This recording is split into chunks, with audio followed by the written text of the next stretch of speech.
Nama saya Aprilia Wahini Ginting, NIM 190301068. Di sini saya akan menjelaskan apa itu perkembangan dan dampak dari mekanisasi pertanian dari masa ke masa pada tanaman pangan. Mekanisasi pertanian adalah ilmu yang mempelajari tentang penggunaan alat dan mesin pertanian yang digerakkan oleh tenaga manusia ataupun tenaga hewan dan tenaga motor ataupun yang lainnya, yang bertujuan untuk meningkatkan produktivitas lahan dan produktivitas tenaga kerja. Berikut adalah gambar alat-alat mesin pertanian yang digunakan pada masa lalu, yaitu ada cangkol, garu, bajak, dan yang lainnya. Sejarah perkembangan mekanisasi pertanian yang dikemukakan oleh Smith dan Wilkes pada tahun 1976 mengatakan bahwa sebelum abad 19, perkakas pertanian masih sangat kasar. Setiap buruh tani hanya mampu menghasilkan pangan untuk mencukupi 5-6 orang. Dan pada tahun 1920, dengan peralatan yang ditarik kuda, seorang buruh tani mampu menunjang kehidupan sebanyak 10 orang. Pada tahun 1955, dengan peralatan bertenaga modern, seorang petani mampu mencukupi kebutuhan pangan sebanyak 18 orang. Tentunya meningkat. Pada tahun 1970-an, setiap petani mampu mencukupi pangan lebih dari 55 orang. Halo, perkenalkan nama saya Regina Pasnusyaya, NIM 190301263 dari kelas IT2. Di sini saya akan membahas tentang sejarah perkembangan mekanisasi pertanian di Indonesia dan data-datanya beserta alat. Adapun topik yang saya bawa adalah yang pertama, sejarah mekanisasi pertanian di Indonesia. Pada awal abad ke-20 atau pada tahun 1914, mekanisasi pertanian ini digunakan pada perkebunan gula tebu di Sudiarjo, lalu berkembang di Jawa Tengah dan Jawa Timur, serta berkembang di Sumatera Utara di bagian perkebunan tembakau Deli dan berkembang lagi dengan pesat. Pada tahun 1946 sampai 1956, pemerintah memulai dengan percobaan penggunaan peralatan mekanisasi di dataran Sekon atau Pulau Timur. Pada tahun 1951, beberapa tenaga di bidang mekanisasi pertanian ini dididik di luar negeri. Yang keempat, pada tahun 1951, diresmikannya bagian mekanisasi pertanian ini di Departemen Pertanian di Jakarta. Pada tahun 1952, peralatan mekanisasi ini dipesan dari luar negeri dan tiba training dan pendidikan mekanisasi pertanian ini mulai diselenggarakan. Pol traktor di beberapa tempat di Indonesia didirikan sekaligus dilakukan demonstrasi penggunaan peralatan mekanisasi pertanian. Pada tahun 1958, PT Bahan Makanan dan Pembukaan Tanah atau PT BMPT didirikannya introduksi traktor tangan dari Jepang. Dan pada tahun 1962, PT BMPT berubah menjadi Mekatani, di mana peralatan mekanis bantuan negara Eropa Timur tiba dan dikelola Mekatani. Diperkirakan pada periode 1952 sampai 1962 telah beredar 10 ribuan unit mesin dalam kegiatan mekanisasi pertanian. Pada tahun 1963 atau 1964, Institut Pendidikan Tinggi di bidang mekanisasi pertanian berdiri di UGM, lalu di IPB. Pada tahun 1867, Simposium Nasional Mekanisasi Pertanian. Pada tahun 1970, lulusan pertama sarjana di bidang mekanisasi pertanian ini dari ITB. Pada periode ini, penggunaan traktor dengan mini buatan Jepang telah berkembang pesat pada lahan sawah, sedangkan proyek perkebunan dan transmigrasi menggunakan peralatan mekanisasi barat. Pada tahun 1980-an, peralatan sederhana sprayer dan lainnya telah dapat diproduksi di dalam negeri.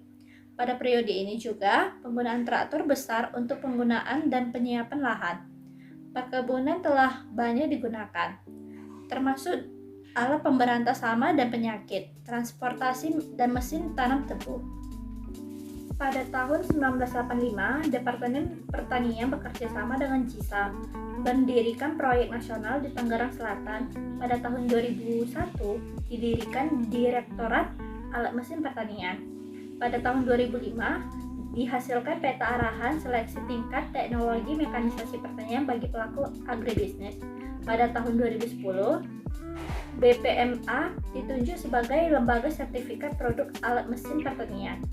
Pada tahun 2012 sampai 2015, peta populasi Alsinstar seperti traktor, thresher, pompa irigasi, dan transplanter per provinsi telah disediakan. Sampai pada tahun 2016, sebanyak 53 unit Alsintan telah mendapat sertifikat produk penggunaan tanda SNI. Topik yang kedua, peranan mekanisasi pertanian dalam pembangunan Indonesia. Pembahasan pertama, sejarah traktor. Dimulai pada abad ke-18, motor uap berhasil diciptakan, dan pada abad ke-19, motor uap tersebut berhasil untuk diperkenalkan. Sementara itu, peneliti untuk membuat motor bakar internal mulai sekitar tahun 1800-an. Antara 1800 sampai 1860, banyak motor bakar internal telah dibuat, namun tidak satu pun yang memuaskan. Pada tahun 1898, Rudolf Diesel, seorang insinyur dari Jerman, berhasil membuat motor diesel, dan sejak itu traktor berkembang secara pesat. Di Indonesia sendiri, mekanisasi pertanian dimulai pada tahun 1914 di perkebunan gula tebu Sidoarjo, kemudian berkembang dari perkebunan kehutanan. Pada tahun 1946, pemerintah mulai melakukan percobaan mekanisasi pertanian di dataran Sekom Pulau Timur. Dan pada tahun 1951 sampai 1970, pemerintah berusaha mencetak kader-kader mekanisasi. Dan pada tahun 1970, berhasil mencetak lulusan pertama Fatemeta IPB. Yang ketiga, data-data perkembangan mekanisasi pertanian. Pembahasannya, data-data perkembangan mekanisasi pertanian dimulai dari pengolahan tanah hingga pengolahan pangan. Dapat kita lihat pada tabel berikut ini. Adapun tujuan pengolahan dengan traktor adalah: yang pertama, menciptakan keadaan fisik tanah yang sesuai. Yang kedua, untuk pertumbuhan tanaman, yaitu memanfaatkan peralatan yang bekerja secara mekanis dan dengan kapasitas yang besar. Sedangkan pengolahan tanah yang pertama atau primary tillage adalah suatu tahap pengolahan tanah dalam mempersiapkan tanah untuk pertanaman dan membersihkan tumbuhan pengganggu, di mana pada tahap ini tanah dipotong, lalu dilonggarkan atau dibalik. Alat yang digunakan pada pengolahan tanah ini yaitu bajak piringan atau bajak singkal. Walaupun terdapat dampak-dampak yang ditimbulkan dari mekanisasi pertanian ini. Yang pertama, ada dampak negatif. Dampak negatif yang pertama itu adalah menggeser tenaga kerja manusia dan ternak. Yang kedua, terjadi kesenjangan pendapatan. Yang ketiga, terjadi penerapan mekanisasi yang berdampak terhadap peluang kerja pada perempuan. Yang keempat, mekanisasi membutuhkan biaya yang tinggi dalam merawat alat-alat mekanisasi pertanian yang digunakan. Tentunya di sini alat-alat mekanisasi yang digunakan adalah alat-alat mekanisasi pertanian yang sudah modern. Yang kelima, semakin terkikisnya penggunaan peralatan pertanian tradisional oleh petani yang cenderung beralih kepada peralatan yang telah modern. Yang selanjutnya yaitu kurangnya ramah lingkungan. Selanjutnya, terdapat dampak positif yang ditimbulkan dari mekanisasi pertanian ini. Yang pertama adalah sektor pertanian dapat memberikan kontribusi besar untuk perekonomian negara Indonesia. Yang kedua, peningkatan produktivitas dan kerja usaha tani. Yang ketiga, penghematan tenaga kerja. Yang keempat, meningkatkan keuntungan dalam berusaha tani. Yang selanjutnya, nantinya dapat sukses dalam mewujudkan Indonesia yang tidak impor. Dampak positif selanjutnya adalah meningkatkan devisa negara. Topik yang terakhir yaitu alat-alat pertanian mulai dari masa lalu sampai masa kini. Di sini saya akan membahas tentang alat pertanian di masa kini. Yang pertama ada rotavator, yang kedua kultivator, yang ketiga baja singkal, yang keempat garu sisir, yang kelima ada sprinkler, yang keenam ada traktor, yang ketujuh ada seed drill, yang ke-8 ada planter atau transplanter, yang ke-9 slurry spreader, yang ke-10 sprayer.